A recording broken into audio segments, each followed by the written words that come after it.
I was about to go on a training camp in Thailand with Ido Portal, who was one of my earlier mentors and coaches when it came to the movement practice and improving, my education and training around what I was doing with my clients. I was learning a lot from Ido at the time.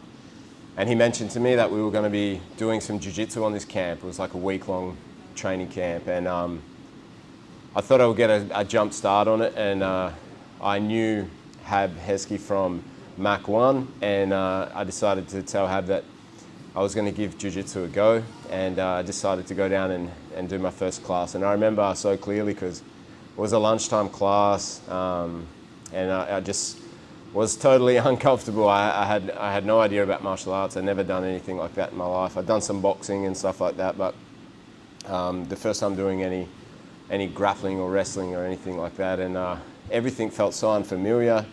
Wearing a gi and everything, and I remember just having no idea about the techniques and things like that. The positions were all foreign. The movements, I couldn't coordinate the movements, and yeah, but I really enjoyed, and we did some sparring at the end, and I remember getting paired up with a brown belt who was quite a bit older than me. I was like 31 at the time, and felt fit, strong, and confident. But I knew I kind of had no idea about grappling or anything like that. And over the next 7 minutes, I think he submitted me like 14 times or something like that. I mean, he was like 20 kilos lighter than me. Like I said, a bit older than me, competed at the Masters, happened to be a world champion. But he just completely destroyed me. And I remember kind of enjoying that, appreciating is probably a better word, that, this guy could do that to me, because, like I said, I was fit, strong, healthy, could move pretty well, but I just had no chance against him and his level of jiu-jitsu. And I remember sitting in the car after the class. I was like, this is something I need to learn, and if I can stick and be consistent at it, from the age of 31 and could do it until I was like, around his age, 50 or, that kind of thing, how good I could be at that time if I just keep going. So that was the day I decided to stick at it. And Mach 1, like I said, was the place that it all started for me. That place is like a family for me. So many friendships and things that I've developed there really helped me form like the basics of my jiu-jitsu. I got my blue belt from Hab there, and so I was really excited when Hab and Lynda agreed to have this sit-down chat with me a bit more in depth about their journey of opening Mach 1, Hab learning from Rickson and traveling overseas, some cool stories about when they first got started. And I was really keen to share about the gym, learn some techniques from Hab that he shares in the video. I hope you're going to enjoy. And so this is the first episode of hopefully going to do a lot more of these with Hab Heske and Lynda Heske at Mach 1 in Perth, Western Australia. Hope you enjoy.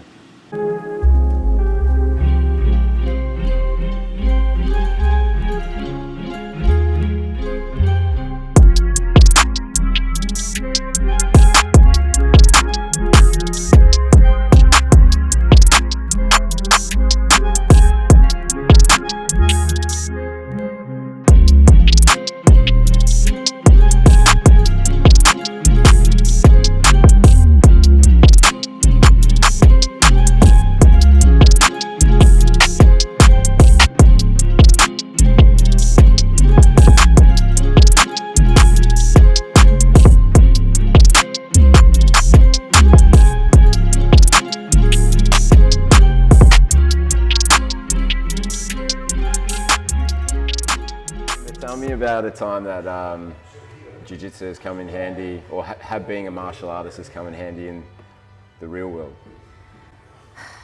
Okay, probably about 17, 18 years ago, we were travelling to Bali, just the two of us, on a plane, and there was a guy there who was pretty drunk. He was carrying on, the flight attendants were trying to get him to sit back down. He started threatening to blow up the plane. And this is after 9/11, so, there were a lot of scared people and everything, and Hab's asleep, so I kind of woke him up and said, you might have to help out, because I couldn't control the guy. And so Hab got up and said, would you like some help to the flight attendants? And they were like, yeah, I think we do. Yeah. And he asked the guy really nicely to sit down. He's scaring people and everything, and pretty much told Hab where to go, like swore at him. Yeah. So Hab put him in a rear naked choke and dragged him backwards down the aisle of the train down to the Plane.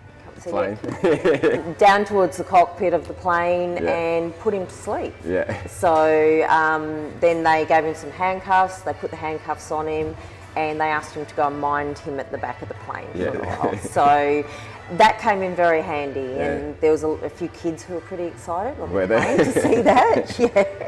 Yeah, like the little kid behind me was just kind of leant over and he was like, oh my God, that's the most exciting thing I've ever seen. Yeah. And when we were walking around Bali, there was a few people that actually came up and said thank you, and we didn't realise how scary it was for them, I guess. Yeah. Yeah. Yeah, 100%. So, did you get some free flights out of that? We actually some did. frequent flyer points?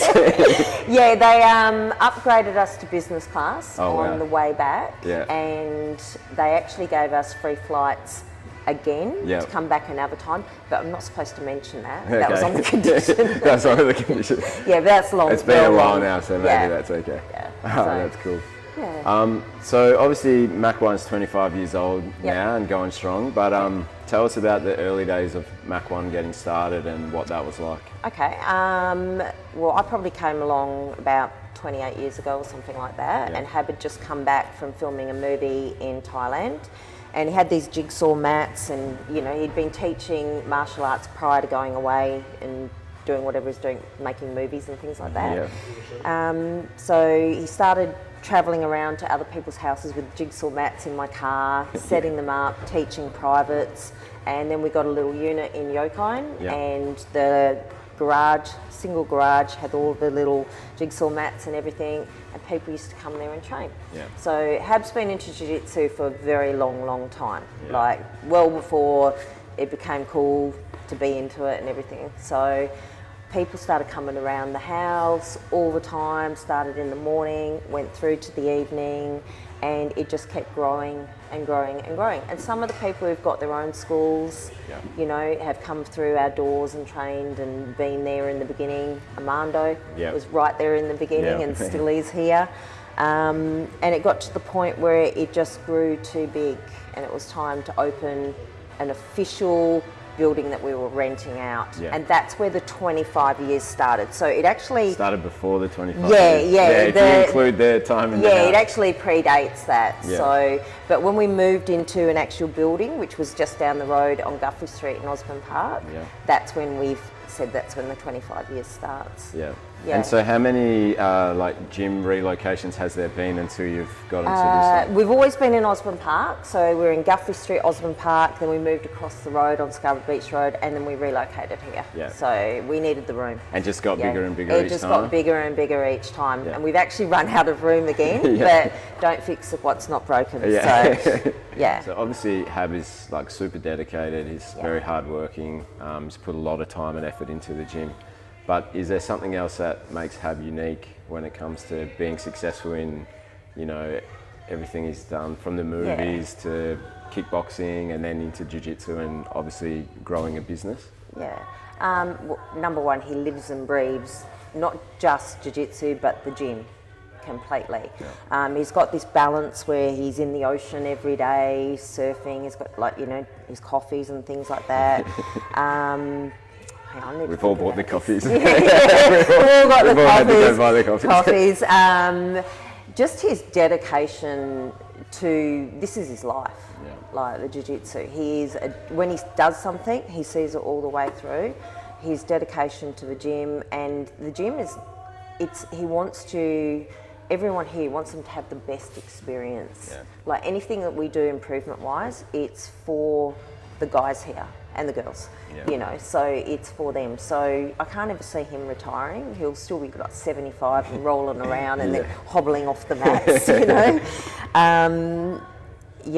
I don't know, like he's my husband, I love him and everything, but he's a pretty awesome guy. So Lynda, you have 4 boys, I think. 4 boys. Yeah, yeah. and the youngest is CJ. Youngest is CJ. Yeah. He's quite involved in the gym, and going forward into the future, he will step into some kind of role where he takes over the gym in the future. Yeah. Awesome. Yeah. And what have you noticed with CJ? Because I've obviously been a part of this gym as well, and for a long time. Trained with CJ when he was a lot smaller than he is now. Yeah, he's still a kid. And but he seems to have really followed in Hab's footsteps more than the other boys would have. Like he's a lot more, I think, interested in jiu-jitsu and that. What is it that? I often say that CJ is living Habby's life. Okay. Like he's like the little protege and everything. It's kind of like he's Habby's best friend in a way as well, because they do live such similar lives, and you know, they share techniques and things. They're always rolling with each other. They're always going to get coffees together, and it's just a really beautiful relationship to see. You know, especially, you know, they bicker and everything as well, but to see someone that close, you know, especially he's so proud of his son, and to see him and his jiu-jitsu career and where CJ goes in the future, hopefully it's just up and up. But you know, he's just really invested in CJ. Yeah, and you can see that in the success CJ had with like the battleground and, you know, with other things lately in competitions and things. He's really started to... Hab's definitely hard on him though, especially the silly little mistakes and things like that. Hab's straight on it. So whereas other people might let it slide. So tough love. But he's a good kid. He's a really good kid. We're lucky. Yeah. Awesome.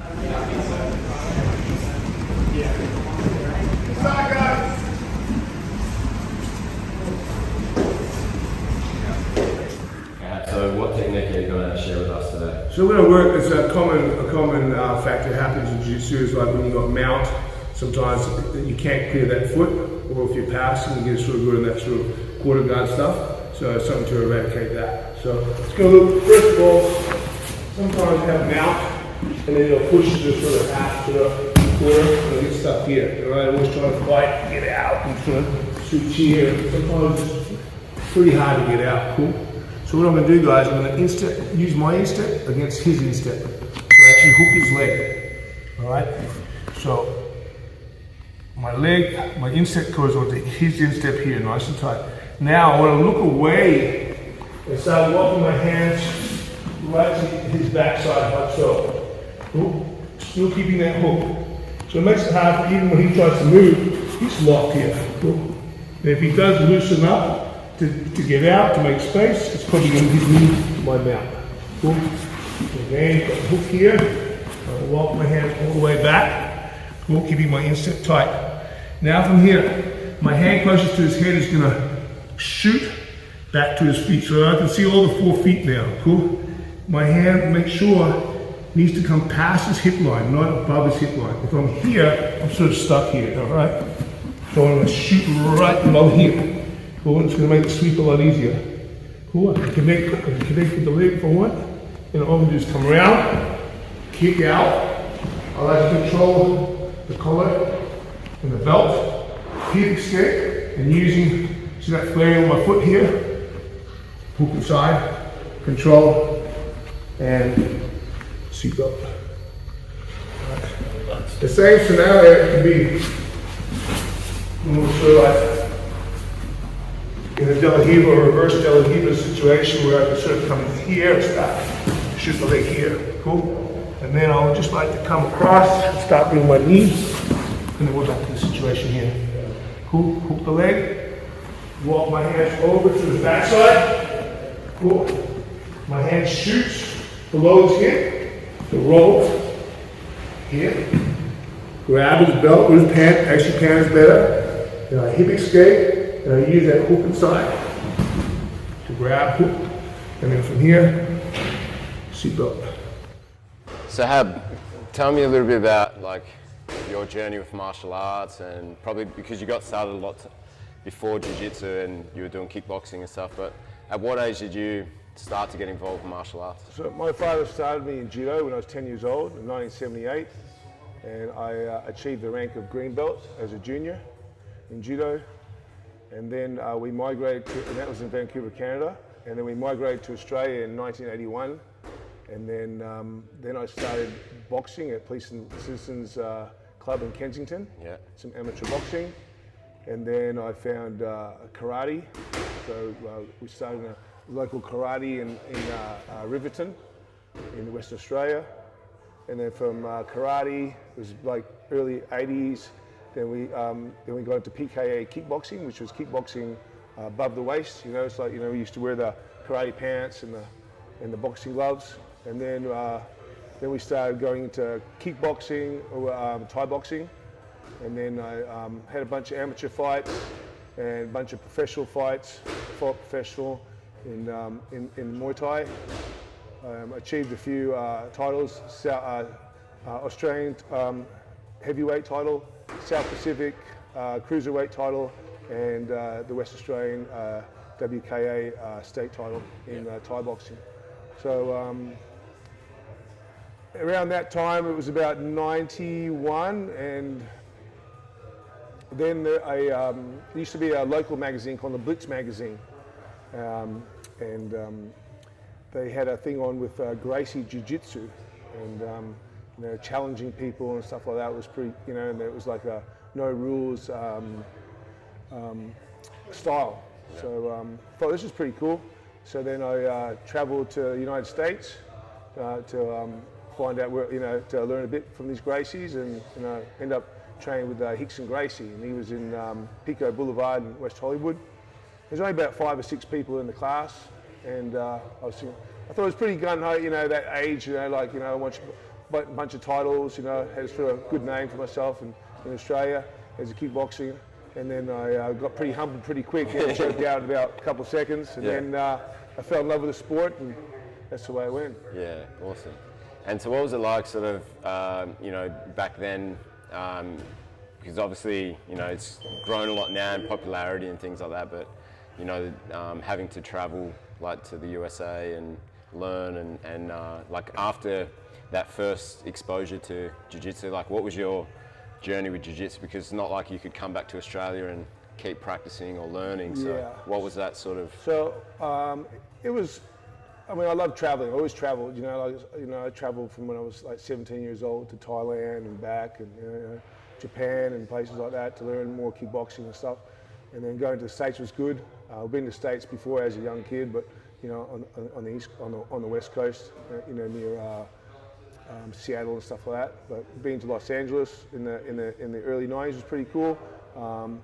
Jiu-Jitsu wasn't big then, but they had a couple of, you know, like they had the Machados, they had the Gracie Academy in Torrance, so it was pretty small. The UFC wasn't even started by then, and then so it was good coming backwards and forwards. It was really expensive because it was like 40 cents on the dollar then. Yeah. So it was, you know, it was pretty hard, but you know, that's all I used to do is just save money, go to the States, train for a couple months, come back, learn all the stuff, you know, just practice all the stuff that I did, and then come back again. So I used to go twice a year for a fair few years, and I achieved my blue belt from Rickson, like in the mid 90s, and then come back was forwards, and it was good fun. It was expensive, but it was good because the stuff I learned, I come back and I just drilled for months and come back. So it was, you know, it was pretty good. Yeah, go there, learn, come back, apply what you learned. Was it hard to find like other training partners at that time, because you probably didn't have the awareness? Yeah, for sure. I mean, so I started sort of teaching sort of like, you know, like the stuff that I knew to, you know, to students and stuff like that. But it was hard. So that's why I thought, I might as well open up a gym. Not so much, you know, to make money, I think, but just so I could, you know, have training partners, you know, because it was like you'd ring people up, say, oh, you want to come train? Oh yeah, I'm too busy. And I thought, well, if I open up a gym, do a couple hours a week and stuff like that, and then people will come in. So that's how Mac 1 eventually, you know. Yeah, Lynda was telling us that you had the mats and you used to put them into the car and then you'd take them down and meet people and train. Well, my first gym was 4 meters by 3 meters in the garage. So I had the mats against the wall, so it was pretty fun. Yeah. And, you know, have a few people in there and bumping heads on the concrete pillars and stuff like that. But, I'm still alive. Yeah. But it was good. I mean, you know, when you look at jiu-jitsu now, it's just, you know, big turn now. But back in the day, I mean, to see a purple belt, like if a purple belt turned up, you'd be like, oh, he's like God, you know? Yeah. You know, so it was, you know, and then even like when I was training in the States with, you know, Rickson in the 90s, like there'd be 5, maybe 10 people in a class, and then like be Rickson, maybe a couple of browns, purple, a couple of blues, and then, you know, 3 or 4 whites, you know, so. Yeah. What was the experience like rolling with him back then? Because obviously back then he was like in his prime as well, and you know, it was like quite a physical. Yeah, it was something special. I mean, like to have someone just sort of like move around and just, you know, totally just, you know, just squash you, just like do anything that he wants to you. You know, it's like it felt pretty helpless. Yeah. And that's why I thought it'd be good to learn this, you know, and you know, pass it on and get better with it. So yeah. And like when you first started Mach 1, was it mostly like the Muay Thai that you were running, or was it like a combination? I was teaching Muay Thai and then some grappling. Again, we didn't have many people really understanding the grappling arts because Australia was more so just stand-up box, you know. So it was still really new. I mean, in the early 90s, only until like the sort of mid, you know, so probably 2000s, people started to understand grappling was, you know, a sport coming big in Australia. Yeah. So it was a few years away from behind the States, but it's cashed on now, you know, and you know, Australia's got a really, you know, strong pool of grapplers, jiu-jitsu guys. Yeah, but back in the day, I mean, it was predominantly gi. It was gi. The only time they had no gi was probably when they were doing the no rules fights in Brazil, which was called Vale Tudo. But then ADC come along, and sort of like you know, in the 90s, yeah. So it was sort of mid 90s, you know, and then no gi grappling started to get a lot bigger. Yeah, a lot more popular. Yeah. But more so the no gi in Brazil at the time was predominantly for MMA. Yeah. You know. But then, you know, it started, as you know now, no gi has sort of really overtaken the gi. Yeah. And, you know, which is a bit sad in a sense because I think the gi has got a real good structure, you know. So, you know, but you know, the no gi has picked up, you know, definitely. Did you ever expect like jiu-jitsu to grow this big? Like back then when you were sort of, did you ever see it? Yeah, I could see it getting bigger. Yeah, I could see it getting bigger because you could see it in the States, you know, people were starting to come along, and then with the UFC, you know, and then I think a lot of people don't probably want to be MMA fighters. Yeah. But the next best thing to MMA fighters either being, you know, a jiu-jitsu practitioner. Yeah. You know, the States picked it up a lot quicker because they have, you know, they have the wrestling, you know, curriculum at school and high schools and collegiates, you know, and so it was America was a lot more accepting, you know, the ground fighting than, you know, most other countries, but you know, they've picked on now. So. Yeah. So was your dad a judo guy? Like, no, my dad was actually a bodybuilder. Okay. My dad did bodybuilding. I don't know why he put me in judo. And I remember my first judo class, and you know, had those bleached skis, you know, those unbleached skis, you know, all stiff and that, and getting thrown around and getting, oh, I don't want to do this. But then eventually, you know, you sort of come to, you know, sort of get numb to it, you know, and then it was good fun. And I'm actually glad because it, you know, it gave me a good foundation of my jiu-jitsu anyway, you know, and a lot of things come back to me. And I think when you learn something as a young kid, it always come back to you, you know. It stays with you. Yeah. Yeah. So like over the years, like obviously, like competing and that in jiu-jitsu, like at which point did you sort of move away from like you yourself competing in kickboxing and move into more like grappling? My last kickboxing fight was in '93, and that's when I lost the Australian title, the heavyweight title. And then I moved to Hong Kong. I lived in Hong Kong for a few years. I was training in Hong Kong, and then I was also did a few slapstick movies in Hong Kong for a couple of years, and come back, and then and that's when I, you know, the jiu-jitsu started to pick up more for me. And that's when I started getting really heavily into training, and then, you know, competing, and then you know, and had a good pool of competitors. You know, we're only like white belt, blue belts by then, but it was good. Yeah. So what would your advice be to someone that's like sort of starting jiu-jitsu now, like and you know, obviously such a long journey. but you know, someone that's just starting now out in jiu-jitsu, maybe they're a white belt or blue belt, like what would your advice to that person be? I would say try and do gi predominantly, and then do no gi as a second. You know, just so you get up the ranks. Because a lot of people have to understand that people like Gordon Ryan and Craig Jones and Lockie Giles and all those guys, and you know, they're all black belts. You know, in jiu-jitsu. You know, they all went through the ranking in, you know, from, you know, in the gi, and then, you know, then they've switched over to no gi because it's been, you know, getting a lot popular, and you know, the great competitors in it. So, you know, and that's, I think a lot of people see people like this and go, okay, I want to be like that, and then, you know, forget about the basics. You know, like, oh, it's good to learn how to do heel hooks and, you know, flying arm bars, and, you know, like, but you need to learn the basics of just, you know, and that's where I think now it's sort of, you know, you get a lot of people that come in, you know, white belts or blue belts, or trying to heel hook, but then they can't pass guard or whatnot, you know, so, and try and tell them. I think there's a lot of, you know, back in the day, like for us, you know, I had to travel backwards and forwards to the States, you know, I had to, you know, and I think there was a couple of VHS movies back, VHS videos with Joe Marrero, you know, Joe Marrero was one of Rickson's black belts, I think, and, you know, had like pidgin English, instructionals, you know, and my wife went crazy because be at night time we'd have these things, and it was like, you know, I think Mario Sperry had a few too. That's actually quite funny, but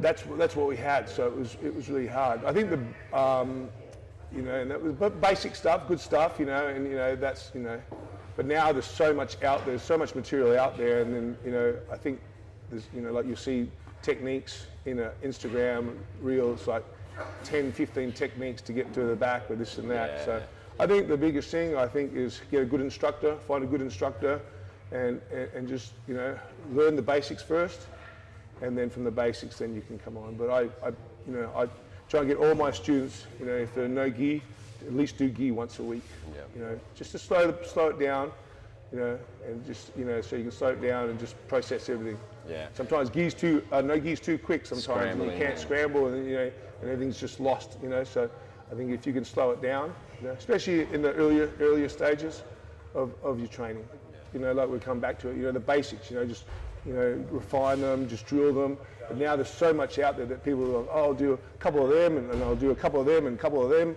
and a couple of those techniques, and then I'll be good, you know. But it's not muscle memory to you, you know. Yeah. So, and people got to understand when they look at people, you know, like world-class athletes, they're not just world-class from 2 years ago. You know, they've either had a background of wrestling as a kid or done jiu-jitsu, or, you know, very few, you know, athletes who just had a 3 or 4 year stint and go next minute they're world champions. You know. Yeah.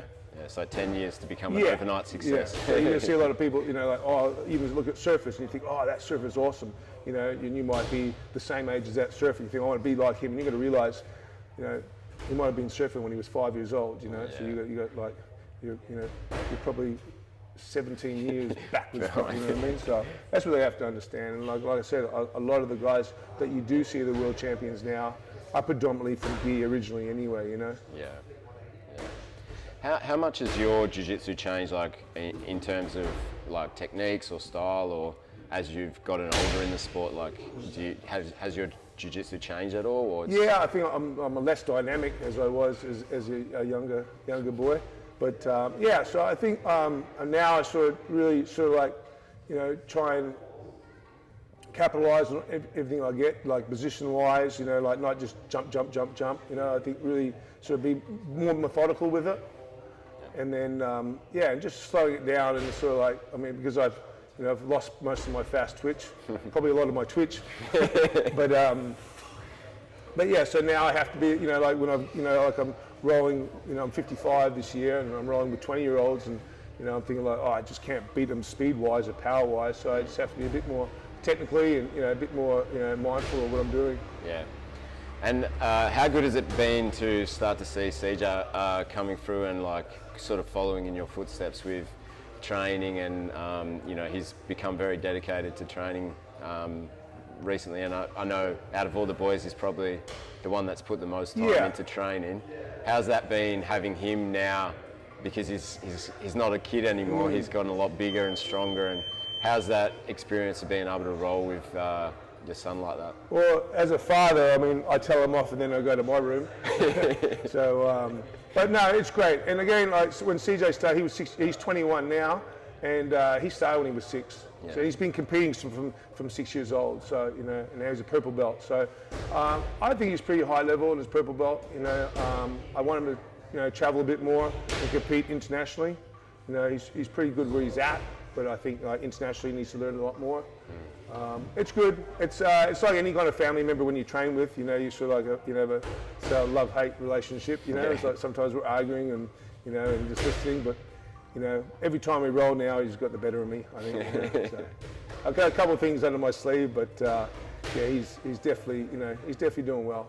So I'm really happy because hopefully down the track if he's got his head screwed on, then he can sort of like take over the reins and start producing his own sort of like students and stuff like that. Yeah, that's awesome. Obviously you're in great shape and you've been able to maintain like your physicality, as you said, like 55 now. Yeah.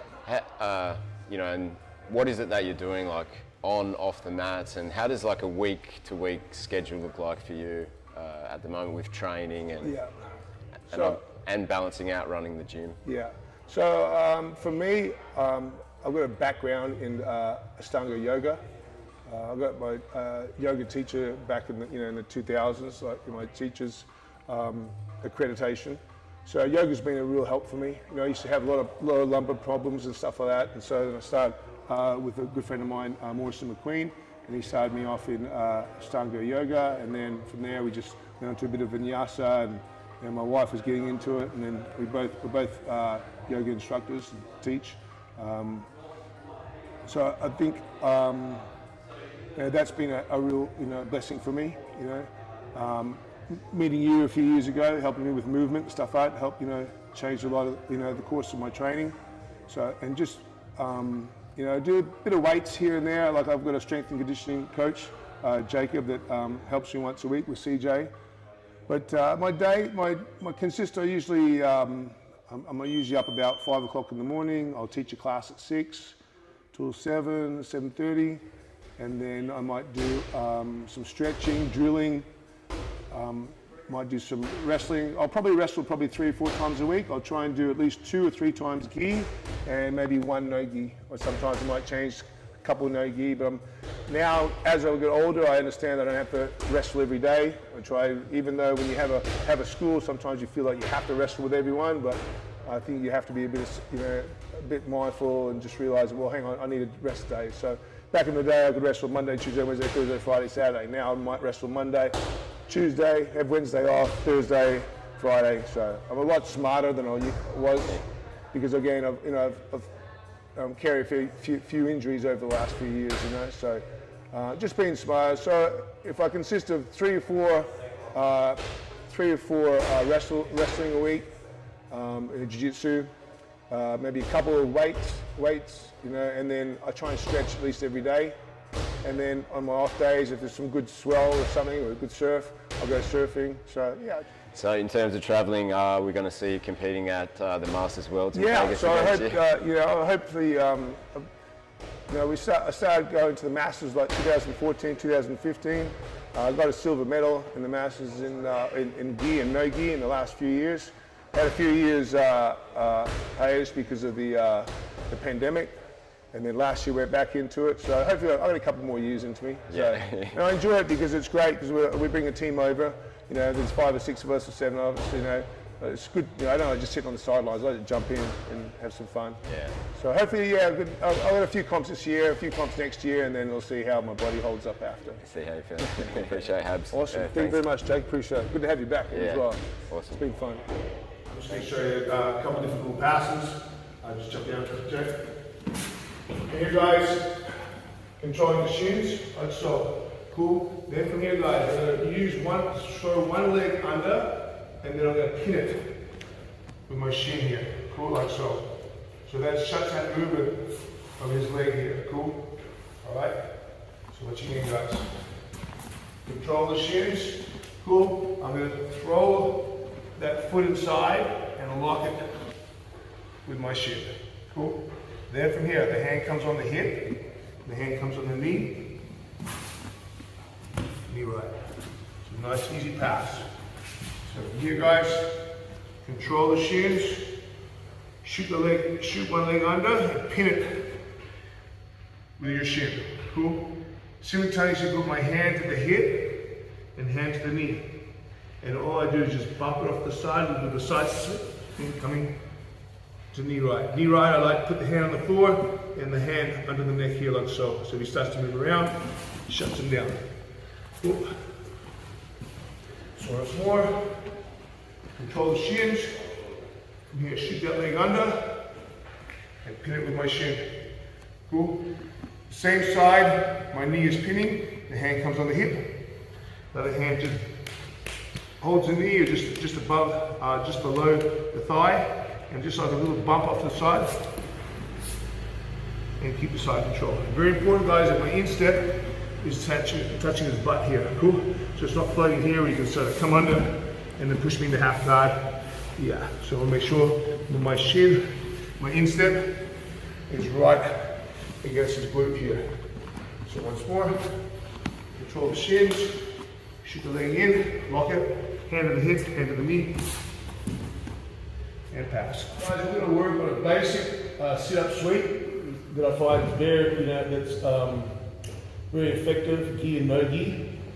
And then we're just going to do he counters it by pushing him back flat. Cool. So from here, guys, I'm going to open up. I'm going to use that little bit of a motion, shoulder, elbow, hand, come up to catch her out. We have a sweep, nice basic sweep. Cool. Awesome. Great for IFBJJ because you have 2 points for sweep, 4 points for mount. So it's a 6-pointer. So it's pretty big. So the problem with that is the sit-up sweep is a lot of guys push away. Cool. Push you flat back down. So now this is where we're going to counter. We'll actually come around this way here. So I'm going to sit up and push my chest like so. So I'm going to grab the back of the tricep here. Cool. And then I'm going to use my leg around the swing. Cool. Here guys, let's sit up. Pushes, catch back, and work the arm bar. So it's quite simple. The main thing here, guys, is when I come up, when he pushes, that I don't just come flat back down. I want to come perpendicular. So as I come down, my opposite leg is going to shoot behind his back to chop him down. That's going to help me be perpendicular to him and make my legs parallel to each other. Grab the wrist, grab the handshake. Don't cross your legs, guys, otherwise you'll come and stack me. Yeah, or just stack me, yeah, just come and stack. Yes, yes.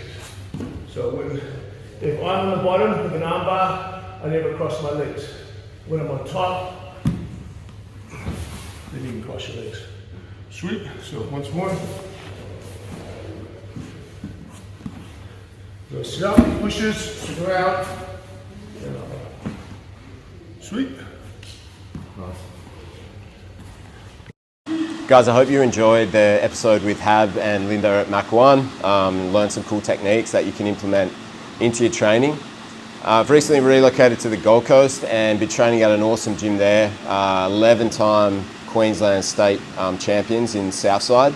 And in the next episode, I get the chance to sit down with Vicenci Cavalcanti, who's an amazing Jiu-Jitsu competitor and coach. I've been learning so much since I've relocated to the Gold Coast, and I'm stoked to bring you the next episode with him. So yeah, follow the channel, drop us a comment, give us any feedback of what you would like to see more of in the videos, and yeah, looking forward to bringing you that episode from Southside in next month. Cheers, guys.